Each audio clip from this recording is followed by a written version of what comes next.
Okay बेटा।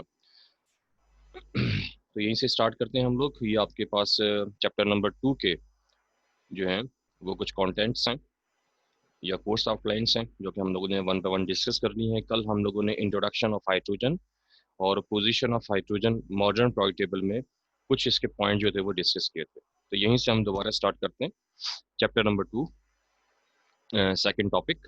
यहीं से हम स्टार्ट करते हैं। ये इससे कुछ इंट्रोडक्शन था इसके बारे में, ठीक है। उसके बाद टेबल, मॉडर्न पीरियोडिक टेबल में आपको समझाया गया था कि बेटा हम हाइड्रोजन की कुछ प्रॉपर्टीज को मैच करेंगे फर्स्ट ग्रुप से, जिसे हम अल्कली मेटल्स बोलते हैं, सेवेंथ ग्रुप से जिसे हम हैलोजेंस बोलते हैं, और फोर्थ ग्रुप से जिसे हम कार्बन फैमिली बोलते हैं। इन तीन ग्रुप में इनकी प्रॉपर्टीज को डिस्कस किया जाएगा। इसमें सबसे ज्यादा इंपॉर्टेंट जो होता है वो फर्स्ट ग्रुप और सेवेंथ ग्रुप होता है। आज तक एग्जाम्स में कभी फोर्थ ग्रुप के बारे में तो नहीं आया, लेकिन फिर भी हम इसको डिस्कस कर लेंगे क्योंकि इसके एक दो पॉइंट्स ऐसे हैं जो एमसीक्यूज में अक्सर आ जाते हैं। तो ये तीन ग्रुप्स को हम यहाँ पर डिस्कस करेंगे। कल जो हमने डिस्कस किया था वो फर्स्ट ग्रुप किया था। आपको बस ये कहा था कि बेटा इसकी पोजीशन को डिस्कस करने से पहले आपको कम से कम पता होना चाहिए कि हम जिस ग्रुप में इसी प्रॉपर्टीज को डिस्कस कर रहे हैं उस ग्रुप के जो एलिमेंट्स हैं उनके बारे में कम से कम आपको पता होना चाहिए कि वो एलिमेंट जो हैं वो कौन से हैं, उनमें क्या फिजिकल या क्या केमिकल प्रॉपर्टीज हैं, किसी हद तक आपको पता होना चाहिए। तो यहाँ पर आपने फर्स्ट ग्रुप के कुछ एलिमेंट जैसे लाइक लिथियम, सोडियम, पोटाशियम, और सेवेंथ है जो आज का टॉपिक है हमारा, उसमें फ्लोरीन, क्लोरीन के बारे में आपको पता होना चाहिए कि ये हैलोजेंस होते हैं और ये गैसेस फॉर्म के अंदर होते हैं डेफिनेटली तो जो हम लोगों ने पहला ग्रुप डिस्कस किया था उसमें हम लोगों ने पहले इसके रिजेम्बलेंस मतलब इसकी कुछ ऐसी प्रॉपर्टीज को डिस्कस किया था जिसकी बिहाफ पर हमने ये कहा था कि हम हाइड्रोजन को फर्स्ट ग्रुप में बाकायदा प्लेस करेंगे इन रीजन की बिहाफ।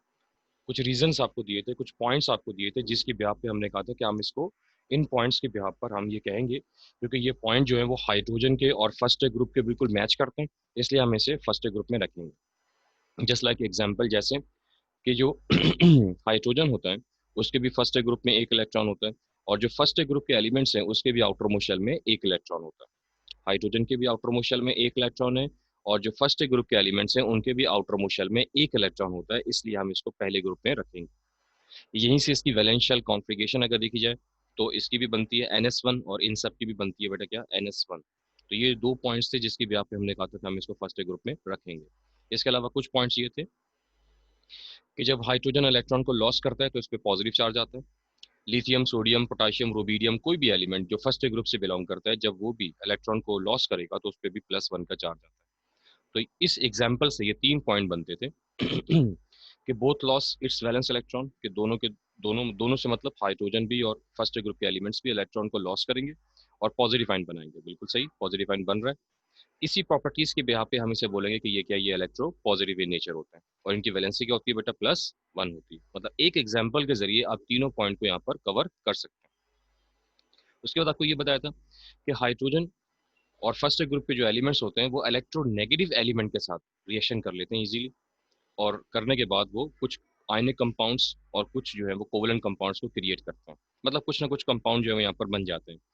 यहाँ पर आपको बताने का मकसद सिर्फ ये था कि हाइड्रोजन भी इलेक्ट्रोनेगेटिव एलिमेंट के साथ रिएक्शन कर लेता है और फर्स्ट ग्रुप के एलिमेंट्स भी इलेक्ट्रोनेगेटिव एलिमेंट के साथ रिएक्शन कर लेते हैं। इलेक्ट्रो पॉजिटिव एलिमेंट्स जो एलिमेंट पॉजिटिव आयन बनाते हैं इलेक्ट्रॉन को लॉस करके, इलेक्ट्रोनेगेटिव एलिमेंट्स जो इलेक्ट्रॉन को गेन करते हैं और नेगेटिव आयन बनाते हैं वो कहलाते हैं इलेक्ट्रोनेगेटिव एलिमेंट्स। ये कुछ प्रॉपर्टीज थी जिसके बिहाफ पे हमने कहा था कि हम इसको फर्स्ट ग्रुप में रखेंगे। लेकिन कुछ ऐसी प्रॉपर्टीज भी हैं जिसके बिहाफ पे हम कहेंगे कि ये प्रॉपर्टीज मैच नहीं कर रही, इसलिए हम इसको फर्स्ट ग्रुप में नहीं रख सकते। अब वो कौन सी प्रॉपर्टीज है वो आपके सामने ये हाईलाइट किया मैंने सॉरी बेटा। जो पहली प्रॉपर्टी है वो यही है कि फर्स्ट ग्रुप के जितने भी एलिमेंट्स हैं वो मेटल्स और सॉलिड होते हैं, जबकि हाइड्रोजन जो है वो नॉन मेटल है रूम टेम्परेचर। इसके अलावा अभी जैसे कि पीछे जिक्र किया कि हाइड्रोजन इलेक्ट्रोनेगेटिव एलिमेंट के साथ रिएक्शन कर लेता है और सोडियम भी इलेक्ट्रोनेगेटिव एलिमेंट रिएक्शन कर लेता है, वो तो ठीक है। लेकिन रिएक्शन करने के बाद ये जो कंपाउंड बनाते हैं, हाइड्रोजन जो कंपाउंड बनाता है बेटा वो कोवलेंट होता है, जबकि फर्स्ट ग्रुप के जो एलिमेंट्स कंपाउंड बनाते हैं वो आयनिक होते हैं। मतलब उसमें आयनिक बॉन्डिंग होती है, इसमें कोवलेंट बॉन्डिंग होती है। ये ऑक्सीजन के साथ भी रिएक्शन कर लेते हैं, दोनों ऑक्सीजन के साथ रिएक्शन कर लेते हैं इजीली, बिल्कुल ठीक है। लेकिन फर्स्ट ग्रुप के एलिमेंट्स के जो ऑक्साइड्स होते हैं उनकी जो नेचर होती है वो बेसिक होती है, और जो हाइड्रोजन है वो जो ऑक्साइड बनाता है, जैसे वाटर बनाया उसने, तो वो क्या होता है, वो न्यूट्रल होता है। तो ऑक्साइड्स की नेचर क्या है, वो न्यूट्रल है। इसके अलावा ये जो टर्म इस्तेमाल की गई है मोनोटॉमिक और डायटॉमिक, मोनो मतलब होता है एक और डाई मतलब होता है दो। हाइड्रोजन को जब भी किसी रिएक्शन के अंदर लिखा जाता है तो वो हमेशा डायटॉमिक फॉर्म में लिखा जाता है, लेकिन फर्स्ट ग्रुप के एलिमेंट्स को हमेशा मोनोटॉमिक फॉर्म में लिखा जाता है, मतलब यहाँ पर नीचे की तरफ टू नहीं आएगा, क्योंकि वो डेफिनेटली क्या है बेटा, वो मेटल्स हैं। नॉन मेटल के साथ, जिनके गैसेस के साथ हमेशा टू होता है, इनके डायटॉमिक होता है, लेकिन मेटल के साथ नहीं होता। ये पॉइंट भी बिल्कुल बहुत क्लियर है कि हाइड्रोजन जो है वो इलेक्ट्रॉन को लॉस भी कर सकता है और इलेक्ट्रॉन को गेन भी कर सकता है कुछ कंडीशंस पर। ये दोनों कंडीशन इस चैप्टर में हम डिस्कस भी करेंगे। और फर्स्ट ग्रुप के एलिमेंट्स में मोस्टली यही होता है कि वो इलेक्ट्रॉन को लॉस करता है। इसका मतलब ये हुआ कि फर्स्ट ग्रुप के एलिमेंट्स पॉजिटिव आयन बनाते हैं, जबकि हाइड्रोजन जो है वो पॉजिटिव और नेगेटिव दोनों आयन बन सकते हैं। इसी पॉइंट को सामने रखते हुए हम ये कहेंगे कि हाइड्रोजन की वैलेंसी +1 भी हो सकती है और -1 भी हो सकती है, जबकि फर्स्ट ग्रुप के जो एलिमेंट्स हैं उनकी वैलेंसी हमेशा क्या होगी बेटा, +1। ये पॉइंट्स थे जो मैंने कल डिस्कस किए थे आपके साथ, इसलिए मैंने इसका थोड़ा सा ओवरव्यू आपको दे दिया, ताकि अगर आपने दोबारा लेक्चर ओपन नहीं किया या बुक ओपन नहीं की तो आपको पता लग जाए कि कल हमने क्या पढ़ा था। आज से हम आगे कंटिन्यू करते हैं। आज हमारा जो नेक्स्ट टॉपिक है हमारे पास वो है position of hydrogen in seventh group. अब हम सेवेंथ ए ग्रुप की बात करें, तो आप में से कौन बताएगा कि सेवेंथ ए ग्रुप का कॉमन नेम क्या है और सेवेंथ ग्रुप में कौन कौन से एलिमेंट्स होते हैं? हैंड रेज कीजिए। सेवेंथ ग्रुप का कॉमन नेम क्या है और सेवेंथ ग्रुप के चंद एलिमेंट्स के नाम बताइए। शाबाश, बहुत आसान क्वेश्चन पूछा है, इतना मुश्किल नहीं है। ठीक है। हसनैन ने कहा इनर्ट गैसेस। नहीं बेटा, इनर्ट गैसेस नहीं होती। इनर्ट गैसेस जो होती हैं वो एर्थ ग्रुप होता है। एमएन ने कहा कि सर हेलोजेंस होते हैं और क्लोरीन और फ्लोरीन इसी एग्जाम्पल, बिल्कुल सही। हसनैन खलीक ने यह भी कहा कि नोबल गैसेस होती हैं। नहीं बेटा, नोबल गैसेस और इनर्ट गैसेस जो होती हैं वो एर्थ ग्रुप को बोला जाता है। ठीक है, एर्थ ग्रुप होता है। सीमा ने कहा कि हेलोजेंस होते हैं, बिल्कुल सही है। Okay, done. तो कुछ आंसर्स मिले हमें यहाँ पे। ठीक है, तो बेटा सेवेंथ ग्रुप का जो कॉमन नेम है, सेवेंथ ग्रुप का जो कॉमन नेम हमारे पास है वो याद रखिएगा, वो होता है हेलोजेंस। ठीक है, और इसमें जो एलिमेंट्स होते हैं वो क्या होते हैं, वो होते हैं जैसे फ्लोरीन, क्लोरीन, ब्रोमीन और आयोडीन। मैंने आपको periodic टेबल में बताया भी था, मैंने फर्स्ट चैप्टर भी पढ़ा दिया आपको पूरे का पूरा। ठीक है ना, अभी आपको कल के लेक्चर में भी दिखाया, आज के लेक्चर में भी आपको बताया, तो इतनी जल्दी आप भूल जाते हैं। और सबसे बड़ी बात, आपके सामने स्क्रीन ओपन है और स्क्रीन के ऊपर सामने लिखा भी हुआ है फ्लोरीन और क्लोरीन। ठीक है। अब देखिए सेवेंथ ए ग्रुप, यहाँ देखिए, ये देखिए, ये सेवेंथ ग्रुप है। सेवेंथ ग्रुप है, ये फ्लोरीन, क्लोरीन, ब्रोमीन, आयोडीन वगैरह, ये इसके मेन एलिमेंट्स हैं। इसमें से कम दो एलिमेंट्स आप याद करें, fluorine and chlorine. Seventh group को बोलते हैं हेलोजेंस। जो एट्थ ग्रुप होता है इसको बोलते हैं जीरो ग्रुप, या इसे बोलते हैं इनर्ट गैसेस, या इसे बोलते हैं नोबल गैसेस। तो बहरहाल हम स्टार्ट करते हैं अपनी कुछ प्रॉपर्टीज सेवेंथ ग्रुप से। अब हमने पहले ये पॉइंट डिस्कस करने जो कि सेवेंथ ग्रुप के और हाइड्रोजन के सिमिलर पॉइंट्स हैं, जिसके बिहाफ पे हम ये कहेंगे कि हम इसको सेवेंथ ग्रुप में रखना चाहिए। पहला पॉइंट बहुत ही स्ट्रॉन्ग पॉइंट है। पहला वो एक फिजिकल पॉइंट है कि बोथ आर गैसेस, कि हाइड्रोजन भी गैस है और सेवेंथ ग्रुप के जो एलिमेंट्स हैं वो भी गैसेस हैं, मोस्टली गैसेस हैं। तो इसका मतलब ये हुआ कि हमें इसको पहले ग्रुप में नहीं रखना चाहिए, बल्कि सेवेंथ ग्रुप में रखना चाहिए, क्योंकि पहले ग्रुप के जो एलिमेंट्स हैं वो तो सॉलिड है। तो हम इसको सेवेंथ ग्रुप में इसलिए रखना चाहिए क्योंकि सेवेंथ ग्रुप के एलिमेंट्स क्या है, वो गैसेस फॉर्म के अंदर होते हैं। तो ये पहला फिजिकल पॉइंट जो है वो वैलिड पॉइंट है। अगला पॉइंट देखिए। अब ये इलेक्ट्रॉनिक कॉन्फ़िगरेशन से ये पॉइंट बनता है। अब इसको जरा समझिएगा कि यहाँ पर आपको कहना क्या चाह रहे हैं। Both require one electron to complete their outer most shell, कि हाइड्रोजन को भी अपना आउटर मोस्ट शेल कंप्लीट करने के लिए एक इलेक्ट्रॉन चाहिए। आप चाहे इलेक्ट्रॉनिक कॉन्फ़िगरेशन करें आप ऑर्बिटल्स के लिहाज से, चाहे आप ऑर्बिट यानी कि शेल्स के लिहाज से करें, दोनों सूरतों में आप इसकी इस एग्जाम्पल को समझ सकते हैं कि हाइड्रोजन का एटॉमिक नंबर 1 होता है, तो हम लिखेंगे 1s1। लेकिन हमें पता है कि s में मैक्सिमम इलेक्ट्रॉन जो है वो 2 आ सकते हैं। तो इसको मजीद कितने इलेक्ट्रॉन चाहिए? डेफिनेटली एक इलेक्ट्रॉन उसको और चाहिए। या अगर हम शेल्स के लिहाज से बात करें, के शेल में 2 इलेक्ट्रॉन मजीद आ सकते हैं, मतलब टोटल जो इलेक्ट्रॉन होते हैं वो 2 होते हैं, लेकिन हाइड्रोजन में एक इलेक्ट्रॉन आ गया, तो एक इलेक्ट्रॉन उसको और चाहिए। तो जिस तरह भी आप सीखना चाहें कि अगर आप ऑर्बिटल्स के लिहाज से, अगर आप शेल के लिहाज से, जिस तरह भी आपको आसानी हो जाए, तो इसको एक इलेक्ट्रॉन मजीद चाहिए अपना आउटर मोस्ट शेल कंप्लीट करने के लिए। इस तरह अगर फ्लोरीन की एग्जांपल दी जाए तो फ्लोरीन का एटॉमिक नंबर 9 होता है। अब ये आपके सामने इसके इलेक्ट्रॉनिक कॉन्फ़िगरेशन है। आउटर मोस्ट शेल में इसके 5 इलेक्ट्रॉन यहाँ पर आ रहे हैं पी में, लेकिन पी में जो टोटल इलेक्ट्रॉन होते हैं मैक्सिमम वो होते हैं 6 होते हैं। तो यहाँ पर 5 है, तो मतलब इसको एक इलेक्ट्रॉन मजीद चाहिए। अगर हम शेल्स के लिहाज से बात करें तो के एल एल शेल के अंदर 8 इलेक्ट्रॉन होने चाहिए, लेकिन इसके पास कितने होते हैं? 7 होते हैं। तो इसको अपना एक इलेक्ट्रॉन मजीद चाहिए अपना आउटर मोस्ट शेल कंप्लीट करने के लिए। यही एग्जाम्पल आप क्लोरीन के ऊपर भी अप्लाई कर सकते हैं। तो इसका मतलब ये हुआ कि ये एक ऐसी प्रॉपर्टी है जो कि इसकी मैच करती है कि हाइड्रोजन को भी अपना आउटर मोस्ट शेल कंप्लीट करने के लिए एक इलेक्ट्रॉन रिक्वायर्ड है, और फ्लोरीन, क्लोरीन, ब्रोमीन, आयोडीन को भी अपना आउटर मोस्ट शेल कंप्लीट करने के लिए कम से कम एक इलेक्ट्रॉन मजीद चाहिए, ताकि उसका ऑक्टेट जो है वो क्या हो सके, वो कंप्लीट हो सके। तो इस प्रॉपर्टी की बिहाफ पे हम ये कहेंगे कि हम इसे फर्स्ट ग्रुप में नहीं रखेंगे बल्कि सेवेंथ ग्रुप में रखेंगे। Okay, both are diatomic. ये आपको मैंने एक पॉइंट कल भी बताया था बेटा कि जितनी भी गैसेस होती हैं वो आमतौर पर डायटोमिक फॉर्म में लिखी जाती है। अब हाइड्रोजन भी गैस है और क्लोरीन या फ्लोरीन वगैरह भी गैसेस हैं, तो ये आपस में इजीली रिएक्शन कर लेते हैं। ये कल भी बताया था आपको कि हाइड्रोजन इलेक्ट्रोनेगेटिव एलिमेंट के साथ रिएक्शन कर लेता है और कोई भी न्यू कंपाउंड जो वो फॉर्म करता है। अब यहाँ पर भी मैं लिख रहा हूँ H2, यहाँ भी लिख रहा हूँ मैं Cl2। तो मतलब दोनों के हैं वो डाई अटोमिक हैं, मतलब दोनों के दो दो एटम्स आपस में मिलेंगे और मॉलिक्यूल को फॉर्म करेंगे। नेक्स्ट वन पॉइंट आपके पास है, उसमें आपको ये तीनों पॉइंट्स को आप एक ही एग्जाम्पल के जरिए कवर कर सकते हैं। पहले एग्जाम्पल को जरा बहुत अच्छे तरीके से देख लें, बहुत आसान एग्जाम्पल है कि हाइड्रोजन ने इलेक्ट्रॉन को गेन किया, नेगेटिव आयन बनाया। फ्लोरीन ने इलेक्ट्रॉन को गेन किया, नेगेटिव आयन बनाया। क्लोरीन ने इलेक्ट्रॉन को गेन किया, नेगेटिव आयन बना लिया। आपको ये कल बहुत अच्छे तरीके से समझाया था कि अगर इलेक्ट्रॉन को लॉस होगा तो बेटा पॉजिटिव आयन बनता है, अगर इलेक्ट्रॉन का गेन होगा तो डेफिनेटली क्या बनेगा? नेगेटिव आयन बनेगा। तो ये जो पॉइंट्स आपके सामने आ रहे हैं, इन्हीं एग्जाम्पल के जरिए आप इन तीनों पॉइंट्स को समझ सकते हैं। पहला पॉइंट बहुत आसान कि दोनों में ये एबिलिटी होती है कि ये इलेक्ट्रॉन को गेन करते हैं और गेन करके क्या बनाते हैं बेटा? नेगेटिव आयन बनाते हैं। पॉइंट क्लियर हो गया। अब जब ये नेगेटिव आयन बनाएंगे तो डेफिनेटली ये कौन से एलिमेंट्स कहलाएंगे? ये कहलाएंगे इलेक्ट्रोनेगेटिव एलिमेंट्स। तो ये इलेक्ट्रोनेगेटिव एलिमेंट्स हैं, हाइड्रोजन भी और फ्लोरीन, क्लोरीन, ब्रोमीन भी। अब इनकी वैलेंसी भी यहीं से पता लग रही है कि इनकी वैलेंसी क्या है बेटा? -1, क्योंकि चार्ज इसके ऊपर क्या आ रहा है बेटा? -1 आ रहा है। तो ये चंद प्रॉपर्टीज हैं, 5 to 6 प्रॉपर्टीज ऐसी हैं जो कि मैच करती हैं सेवेंथ ग्रुप से। मतलब हाइड्रोजन की कुछ प्रॉपर्टीज है जो सेवेंथ ग्रुप से मैच करती हैं, या ये कह लीजिए कि सेवेंथ ग्रुप के एलिमेंट्स की कुछ प्रॉपर्टीज हैं जो कि हाइड्रोजन से मैच करती हैं। तो इन प्रॉपर्टीज की बिहाफ पर हम ये कहेंगे कि हम हाइड्रोजन को सेवेंथ ग्रुप में हमें रखना चाहिए। तो बहुत ही आसान सन प्रॉपर्टीज दोबारा देख लीजिए। हाइड्रोजन बेटा गैसेस हैं, सेवेंथ ग्रुप के एलिमेंट्स भी गैसेस हैं।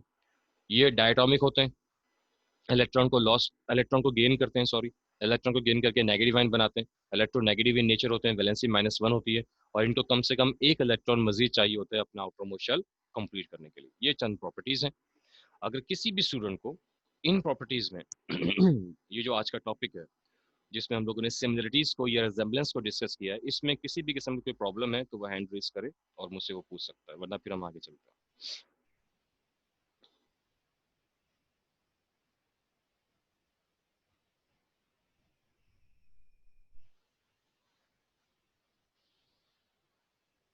ओके।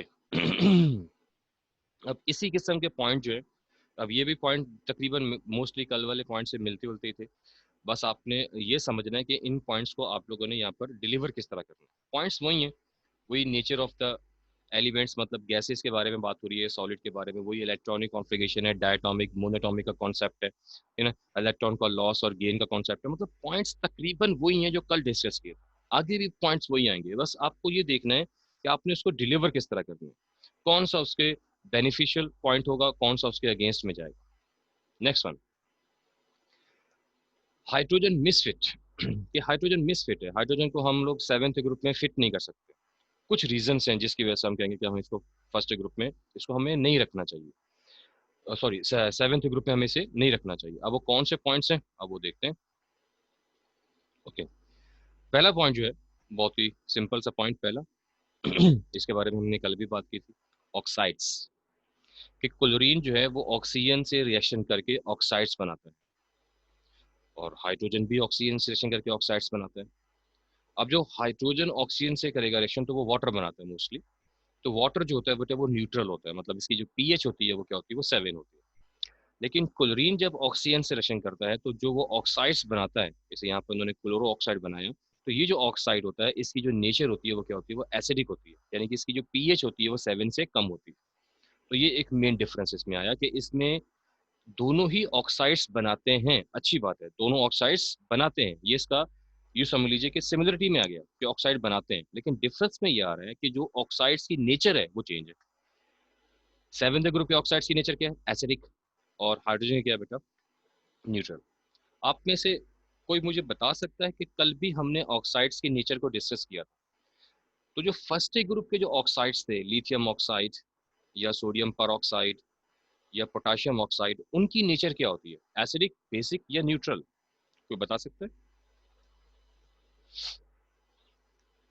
फर्स्ट ग्रुप के ऑक्साइड्स की नेचर क्या होती है, कल बात की थी, मैसेज एक मेरे पास आया है, एमन ने कहा बेसिक, मरियम ने कहा सर बेसिक, अलीशा ने भी कहा बेसिक, ठीक है, हाजरा ने भी कहा बेसिक, दैट्स गुड, शाबाश बेटा, काफी है इतना, बस बस बस बस, काफी है basic. Okay, first group, thank you बेटा। तो फर्स्ट ग्रुप के जो एलिमेंट्स होते हैं वो जो ऑक्साइड्स बनाते हैं उनकी नेचर क्या होती है, वो बेसिक होती है, और सेवेंथ ग्रुप की नेचर क्या होती है, वो एसिडिक होती है। लेकिन डेफिनेटली हाइड्रोजन की नेचर क्या होती है, न्यूट्रल होती है। तो ये एक मेन डिफरेंस है जिसकी वजह से हम कहेंगे कि हमें इसे फर्स्ट ग्रुप में जो है वो हमें रखना चाहिए, बल्कि सॉरी सेवेंथ ग्रुप में हमें इसे नहीं रखना चाहिए। नेक्स्ट वन पॉइंट, ये पॉइंट अभी हमने डिस्कस किया थोड़ी देर पहले कि क्लोरीन भी इलेक्ट्रॉन को गेन करके नेगेटिव आयन बना सकता है, फ्लोरीन भी बना सकता है, ब्रोमीन भी बना सकता है, और हाइड्रोजन भी नेगेटिव आयन बना सकता है। ये तो सिमिलरिटी में मैंने पढ़ा था, लेकिन मैंने कहा था ना कि पॉइंट वही होंगे, बस आपने देखना है कि आपने इसको सेटिंग कैसे करनी है, किस तरीके से आपने इसको शो ऑफ करना है। अब यही पॉइंट मैंने अभी कुछ देर पहले जो था वो इसके डिफरेंस में पढ़ा, सॉरी सॉरी सॉरी सिमिलरिटी में पढ़ा, कि हाइड्रोजन इलेक्ट्रॉन को गेन करके नेगेटिव आयन बना रहा है, क्लोरीन इलेक्ट्रॉन को गेन करके नेगेटिव आयन बना रहा है, तो ये इसकी मैंने सिमिलरिटी में बात की। लेकिन अभी इसी पॉइंट को मैं यहाँ पर दोबारा डिस्कस कर रहा हूँ, लेकिन इसको मैं डिफरेंस में डिस्कस कर रहा हूँ, लेकिन मैंने चेंज कर दिया इसको। अब मैं नेगेटिव आयन की बात नहीं कर रहा, अब मैं आपको ये कह रहा हूँ कि क्लोरीन का जो नेगेटिव आयन होता है वो बहुत ज्यादा स्टेबल होता है। क्लोरीन का नेगेटिव आयन बहुत ज्यादा स्टेबल होता है कि क्लोरीन ने इलेक्ट्रॉन को गेन किया, अब इसके आउटर मोस्ट शेल में जो इलेक्ट्रॉन की क्वांटिटी है वो पहले 7 थी, इसने इलेक्ट्रॉन को गेन कर लिया, अब इसके आउटर मोस्ट शेल में इलेक्ट्रॉन की क्वांटिटी क्या होगी, वो 8 हो गई। अब यहाँ देखिए, इसका नेगेटिव आयन क्या कर रहे हैं कि इसने एक इलेक्ट्रॉन को गेन किया, तो पहले इसके पास एक इलेक्ट्रॉन था, अब इसके पास इलेक्ट्रॉन की क्वांटिटी क्या होगी, वो 2 होगी, तो ये क्या लगेगा, तकरीबन अनस्टेबल कहलाता है। ये अनस्टेबल है, ये क्या होगा, ये स्टेबल होगा। तो ये इसका मेन डिफरेंस है कि दोनों जो है वो नेगेटिव आयन तो बना सकते हैं, लेकिन इसकी जो नेगेटिव आयन की जो स्टेबिलिटी है वो क्या है, वो नेगेटिव है, मतलब वो स्टेबल है। इसमें जो स्टेबिलिटी है वो देखें जाएगा तो वो क्या है, वो अनस्टेबल होता है, क्योंकि आमतौर पर हाइड्रोजन में ये एबिलिटी होती है कि वो इलेक्ट्रॉन को लॉस करता है, गेन नहीं करता ज़्यादातर चांसेस में, इसलिए इसका जो नेगेटिव आयन होता है वो ज़्यादा देर तक नहीं रह पाएगा और वो इलेक्ट्रॉन को दोबारा लॉस कर देगा। तो ये इसका एक मेन डिफरेंस है कि इन दोनों के नेगेटिव आयन जो होते हैं वो, उनमें से क्लोरीन या हेलोजन्स के जो नेगेटिव आयन होते हैं वो स्टेबल होते हैं, जबकि हाइड्रोजन का जो नेगेटिव आयन होता है वो तकरीबन अनस्टेबल होता है। ये वाला पॉइंट भी हमने डिस्कस किया था, अब इसमें देख लीजिए, इलेक्ट्रॉनिक कॉन्फ़िगरेशन के लिहाज से देखा जाए, क्योंकि सेवेंथ ग्रुप है, तो सेवेंथ ग्रुप के जो एलिमेंट्स होते हैं उनके आउटर मोस्ट शेल में कितने इलेक्ट्रॉन होंगे बेटा, 7 होंगे, और हाइड्रोजन के आउटर मोस्ट शेल में इलेक्ट्रॉन की क्वांटिटी कितनी होती है बेटा, 1 होती है। तो ये एक मेन डिफरेंस है कि ये कैसे पॉसिबल है, क्योंकि हम शुरू से ही आपको ये बताते आ रहे हैं कि हर वो एलिमेंट जो जिस ग्रुप में हम रखेंगे उसको, उस ग्रुप का जो नंबर होगा तो उस एलिमेंट के आउटर मोस्ट शेल में भी उतने ही इलेक्ट्रॉन होने चाहिए लाजमी तौर पर। इसलिए अगर हम हाइड्रोजन को सेवेंथ ग्रुप में रखना चाहते हैं तो हाइड्रोजन के भी आउटर मोस्ट शेल में 7 इलेक्ट्रॉन होने चाहिए, लेकिन अफसोस ऐसा नहीं होता कि हाइड्रोजन के आउटर मोस्ट शेल में सिर्फ और सिर्फ एक इलेक्ट्रॉन होता है। तो हम इसको ऐसे ही ग्रुप में रखेंगे जिसके आउटर मोस्ट शेल में एक इलेक्ट्रॉन होना चाहिए, जस्ट लाइक जैसे फर्स्ट ग्रुप। और जो हेलोजेंस होते हैं उनके आउटर मोस्ट शेल में कितने इलेक्ट्रॉन होते हैं बेटा, 7 इलेक्ट्रॉन होते हैं। बेशक आप इनके इलेक्ट्रॉनिक कॉन्फ़िगरेशन करके देख लीजिए, आपको अंदाजा हो जाएगा कि इसके आउटर मोस्ट शेल में 7 इलेक्ट्रॉन होते हैं। तो इस पॉइंट की बिहाफ पर हम इसे सेवेंथ ग्रुप में नहीं रखेंगे। नेक्स्ट वन पॉइंट, आमतौर पर ये वाला पॉइंट भी आपने थोड़ी देर पहले डिस्कस किया था फर्स्ट ग्रुप के साथ भी, कि आमतौर पर देखा गया कि फ्लोरीन और क्लोरीन जो है वो इलेक्ट्रॉन को गेन करते हैं और गेन करने के बाद नेगेटिव आयन बनाते हैं ज़्यादातर चांसेस, और जो हाइड्रोजन होता है वो इलेक्ट्रॉन को लॉस भी करता है और गेन भी करता है, तो वो दोनों टाइप की आयन बना सकता है, पॉजिटिव भी और नेगेटिव भी। इस बिहाफ पे अगर देखा जाए, इस बिहाफ पर ही हम ये वाला पॉइंट बनाएंगे कि इसका मतलब ये हुआ कि सेवेंथ ग्रुप के जो एलिमेंट्स होते हैं वो इलेक्ट्रोनेगेटिव एलिमेंट्स होते हैं, लेकिन जो हाइड्रोजन है वो इलेक्ट्रो पॉजिटिव भी है और इलेक्ट्रो नेगेटिव भी है, दोनों पॉइंट्स आ जाएंगे। ये वाला पॉइंट भी यहीं से बनेगा कि इनकी वैलेंसी, इसका मतलब है कि माइनस सॉरी यहाँ गलती से लिख दिया +1, ये -1 आएगा, सॉरी। इसकी वैलेंसी जो होती है वो क्या होती है बेटा, वो -1 होती है, जबकि इनकी वैलेंसी क्या होती है, वो +1 और -1 दोनों होती है बेटा, यहाँ पर -1 आएगा, ठीक है। और लास्ट पॉइंट, वैलेंशियल इलेक्ट्रॉनिक कॉन्फ़िगरेशन, ये बार फर्स्ट चैप्टर का टॉपिक है छोटा सा, कि हाइड्रोजन की जो वैलेंशियल इलेक्ट्रॉनिक कॉन्फ़िगरेशन होती है बेटा, वो होती है 1s1 यानी कि ns1 होती है, जबकि फ्लोरीन क्योंकि सेवेंथ ग्रुप से बिलोंग करता है, तो इसकी जो वैलेंशियल कॉन्फ़िगरेशन होगी वो यहीं से हम अराइज करेंगे, ns2 और np5 होती है, मतलब ns2 np5 होती है। तो वैलेंशियल इलेक्ट्रॉनिक कॉन्फ़िगरेशन भी क्या है बेटा, बिल्कुल अलग अलग है। तो ये डिफरेंस है जिसकी बिहाफ पे हम कहेंगे कि हम इसे सेवेंथ ग्रुप में नहीं रखेंगे। ये वाले पॉइंट्स मैं दोबारा डिस्कस कर लेता हूँ क्योंकि आपस में सिमिलर हैं, ये सारे के सारे आपस में लिंक है इनका, कि हैलोजेंस इलेक्ट्रॉन को गेन करते हैं, नेगेटिव आयन बनाते हैं, जबकि हाइड्रोजन इलेक्ट्रॉन को गेन भी कर सकते हैं और लॉस भी कर सकते हैं। इसका मतलब ये हुआ कि हैलोजन जो होते हैं वो इलेक्ट्रोनेगेटिव होते हैं, जबकि हाइड्रोजन जो होता है वो इलेक्ट्रोनेगेटिव और इलेक्ट्रोपॉजिटिव दोनों होते हैं। हाइड्रोजन की वैलेंसी +1 भी होती है, -1 भी होती है, जबकि हैलोजेंस की जो वैलेंसी होती है बेटा वो -1 होती है, यहाँ पर -1 लिखिए।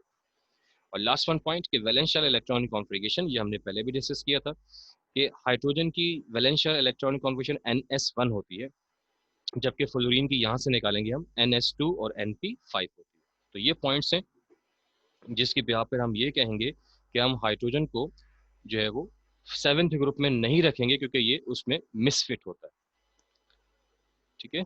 यहाँ तक कोई भी प्रॉब्लम, कोई क्वेश्चन अगर है तो हैंड रेज करके अपना प्लीज हैंड रेज करके अपना क्वेश्चन पूछ सकते हैं, वरना फिर हम आगे चलते हैं। लास्ट टॉपिक है हमारा इसके बाद फोर्थ ग्रुप से। ओके, जो फोर्थ ग्रुप है हमारे पास है जिसमें कार्बन और सिलिकॉन वगैरह प्रेजेंट होते हैं, तो आपने कार्बन को टारगेट बनाना है ज़्यादातर। वो एग्जाम्स में कभी आया तो नहीं है, लेकिन उसका एक पॉइंट जो है वो लाजमी एमसीक्यूज वगैरह में कभी कभी पूछ लेते हैं, तो वो पॉइंट डिस्कस करने के लिए मुझे पूरा टॉपिक जो है वो आपको बताना पड़ेगा। तो इतना मुश्किल पॉइंट नहीं है, बहुत आसान सान है। फोर्थ ग्रुप है बेटा, कार्बन फैमिली बोलते हैं। कार्बन फैमिली क्यों बोलते हैं इसको, क्योंकि बेटा फोर्थ ग्रुप का जो पहला मेंबर होता है वो कार्बन होता है, that's why this group is called carbon family. Carbon के नीचे जो एलिमेंट होता है वो होता है नंबर 2 पे, वो होता है सिलिकॉन होता है। तो आप कार्बन को टारगेट बनाए, कार्बन का एटॉमिक नंबर 6 होता है। तो चंद प्रॉपर्टीज हैं इसकी जिसके बिहाफ पे हम ये कहेंगे कि हम इसे फर्स्ट ग्रुप में हमें, सॉरी फोर्थ ग्रुप में हमें रखना चाहिए। ये दो पॉइंट्स में सिंपल है, ज़्यादातर इसके पॉइंट मैच ही नहीं करते, सिर्फ दो पॉइंट्स मैच करते हैं। पहला पॉइंट ये है कि हाइड्रोजन का जो आउटर मोस्ट शेल होता है, जैसे एस शेल है इसका या के शेल है, वो हाफ फिल्ड होता है, हाफ हाफ फिल्ड होता है। हाफ फिल्ड का मतलब है आधा भरा हुआ होता है। एस में दो इलेक्ट्रॉन आ सकते हैं लेकिन एक इलेक्ट्रॉन होता है, तो हाफ फिल्ड है। के में दो इलेक्ट्रॉन आ सकते हैं लेकिन एक इलेक्ट्रॉन है, तो इसे कहते हैं हाफ फिल्ड। तो कार्बन की अगर इलेक्ट्रॉनिक कॉन्फ़िगरेशन देखी जाए एटॉमिक नंबर 6 के लिहाज से, तो 1s2 2s2 2p2। अगर टोटल काउंट की जाए तो 2 + 2 कितना होता है बेटा 4। तो इसका मतलब है कि इसके आउटर मोस्ट शेल में 4 इलेक्ट्रॉन होते हैं, एल में 4 इलेक्ट्रॉन, जबकि एल में टोटल इलेक्ट्रॉन होने कितने चाहिए बेटा, 8 इलेक्ट्रॉन होने चाहिए, ऑक्टा कंप्लीट होना चाहिए। तो यहाँ पर कितने इलेक्ट्रॉन है, 4, तो इसका भी outer most shell half filled होता है। ये वो पॉइंट है जो कि आमतौर पर एमसीक्यूज में पूछा जाता है कि हाइड्रोजन को अगर हम फोर्थ ग्रुप में रखेंगे तो किस बिहाफ पर आप ये कह रहे हैं कि हम उनको रखेंगे।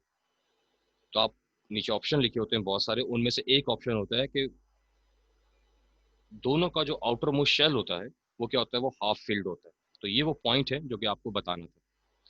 तो हाइड्रोजन और जो फोर्थ ग्रुप है, जिस लाइक जैसे कार्बन फैमिली में जो कार्बन मेंबर है, उसका जो आउटर मोस्ट शेल होता है वो क्या होता है, वो हाफ फिल्ड होता है। इस वजह से इस प्रॉपर्टी को सामने रखते हुए हम ये कहेंगे कि हमें इसे फोर्थ ग्रुप में रखना चाहिए। और इसके अलावा कुछ फिजिकल प्रॉपर्टीज होती हैं, कुछ चंद एक फिजिकल प्रॉपर्टीज होती है जो किसी हद तक सिमिलर होती हैं, किसी, मैं ये नहीं कह रहा कि 100% होती हैं, मतलब बहुत ही क्लोज होती हैं एक दूसरे के, तो उसकी बिहार पे हम ये कहते हैं कि हम इसे वहां रख सकते हैं, जिसमें इलेक्ट्रोनेगेटिविटी की वैल्यू है, आयोनाइजेशन एनर्जी की वैल्यू है और डेंसिटी वगैरह है। कि हाइड्रोजन की इलेक्ट्रोनेगेटिविटी की वैल्यू 2.1 और किसी किसी बुक में 2.2 भी लिखा हुआ है, कार्बन 2.5 होते हैं, तो थोड़ा सा क्लोज है एक दूसरे के। तो इस बिहाफ पे हम ये कहेंगे कि हम इसे फर्स्ट ग्रुप में, सॉरी फोर्थ ग्रुप में रखेंगे। आयोनाइजेशन की वैल्यू इसकी 1312 है, इसकी भी तकरीबन 1000 जो है वो उसके आसपास है। तो मतलब इसकी बिहार पे हम कहेंगे कि हम इसको फर्स्ट ग्रुप ऐसे फोर्थ ग्रुप में रखेंगे। डेंसिटी की वैल्यू मतलब इतनी ज़्यादा क्लोज तो नहीं है, लेकिन हम जो नियरली अबाउट कहेंगे कि भाई आपस में करीब तरीन है, तो इस वजह से हम इसे कहेंगे कि हम इसे फोर्थ ग्रुप में रखेंगे। तो कुछ प्रॉपर्टीज़ हैं जिसकी बिहार पे हम ये कहते हैं कि हम इसे फोर्थ ग्रुप में रखना है। तो ये दो पॉइंट्स हैं बस, इसके अलावा कोई और पॉइंट इसका सिमिलर नहीं है। तो इसकी बिहार पे हम ये कहते हैं कि ये फोर्थ ग्रुप में रखना चाहिए। तो डेफिनेटली ये पॉइंट बहुत ही कम है, ठीक है, इतने ज़्यादा वैलिड पॉइंट्स नहीं है, बहुत ही कम पॉइंट्स हैं, ठीक है। तो इसलिए हम इसको आमतौर पर डिस्कस नहीं करते कि हम इसे फोर्थ ग्रुप में डिस्कस करने के लिए आमतौर पर स्टूडेंट्स को नहीं कहते, इसलिए ये एग्जाम्स में आमतौर पर नहीं आता। अब आते हैं जरा इसके डिफरेंस की तरफ आते हैं। डिफरेंस तो बहुत सारे हैं, तो मैंने चंद एक इसमें बनाए। सिंपल सिंपल से डिफरेंस है, बहुत जल्दी जल्दी इसको हम पढ़ लेते हैं क्योंकि ये सारे डिफरेंस आप पहले भी पढ़ चुके हैं। कि फोर्थ ग्रुप के एलिमेंट्स क्या होते हैं बेटा, वो सॉलिड होते हैं, और हाइड्रोजन क्या है वो गैस होती है। सिंपल। इसकी जो नेचर होती है ऑक्साइड्स की, वो एसिडिक होती है, समझा दिया गया आपको पहले आपको। और इसकी जो नेचर होती है वो क्या होती है बेटा, वो न्यूट्रल होती है। इसके आउटर मोस्ट शेल में अभी हमने कहा कि इसके आउटर मोस्ट शेल में जो इलेक्ट्रॉन की क्वांटिटी है वो कितनी है बेटा, 4 है, जबकि इसके आउटर मोस्ट शेल में इलेक्ट्रॉन की क्वांटिटी कितनी है बेटा, वो 1 होती है। नेक्स्ट वन, ठीक है। अभी आपने खुद पढ़ा कि ये क्या है, ये सॉलिड है, ठीक है, ये सॉलिड है, और ये क्या है बेटा, गैस है। तो डेफिनेटली अगर ये सॉलिड है तो ये क्या होंगे बेटा, मोनोटॉमिक होंगे, और ये क्या होंगे बेटा, डायटॉमिक होंगे। यानी जब रिएक्शन में लिखा जाता है तो इनको इस तरह लिखा जाता है, तो ये मोनोटॉमिक है, और ये क्या है बेटा, ये डायटॉमिक होता है। वैलेंशियल इलेक्ट्रॉनिक कॉन्फ़िगरेशन कार्बन के लिहाज से अगर देखिए तो NH2 NP2 होती है, ठीक है, और हाइड्रोजन की होती है बेटा वो NS1 होती है। तो वही पॉइंट्स हैं जो आप लोगों ने पहले डिस्कस किए थे, बस उसको आप लोगों ने कार्बन के लिहाज से क्या करना है, सेट करना है। तो ये था आज तक का टॉपिक, ठीक है। इसमें से जो आपने टारगेट बनाना है, जो मेन टारगेट बनाना है, वो आपने बनाना है फर्स्ट ग्रुप को और सेवेंथ ग्रुप को बनाना है, ठीक है। और फोर्थ ग्रुप का बस ये वाला पॉइंट आपने अपने माइंड में रखिएगा कि हाइड्रोजन और कार्बन या कार्बन फैमिली या फोर्थ ग्रुप का जो आउटर मोस्ट शेल होता है वो क्या होता है, वो हाफ फिल्ड होता है। ये पॉइंट आप अपने माइंड में रखिएगा। बाकी आपका जो मेन टारगेट होना चाहिए वो होना चाहिए बेटा फर्स्ट ग्रुप और सेवेंथ ग्रुप के जो एलिमेंट्स हैं उसके दरमियान में इनका रिलेशनशिप जो है वो आपने डिस्कस करना है। ओके, यहाँ तक कोई क्वेश्चन, किसी भी टाइप का कोई क्वेश्चन अगर आपने पूछना है तो आप पूछ सकता है, ठीक है। स्टूडेंट्स हैंड रेज करके अपना कोई भी अगर आपने पॉइंट बताने तो बता सकता है, वरना आप चैटिंग रूम में भी अपना कोई मैसेज अगर आप ड्रॉप करना चाहें तो ड्रॉप कर सकते हैं। अच्छा, कल का लेक्चर जो है वो इंशाल्लाह डेफिनेटली वो भी आपको यूट्यूब पे मिल जाएगा, ये भी मिल जाएगा। जैसे जैसे अपडेट होते रहते हैं आपके ग्रुप में आपको मैसेज आते रहेंगे, ठीक है। तो लेकिन सबकी सब रिकॉर्डिंग वगैरह होती है, सब कुछ होता है, तो वो आपको मिलता रहेगा वहाँ पर, तो टेंशन लेने की जरूरत नहीं है। अगर आपको किसी का मिस हो जाता है तो वहाँ से भी आप उसको देख सकते हैं, कोई इशू नहीं है इसमें। ओके, तो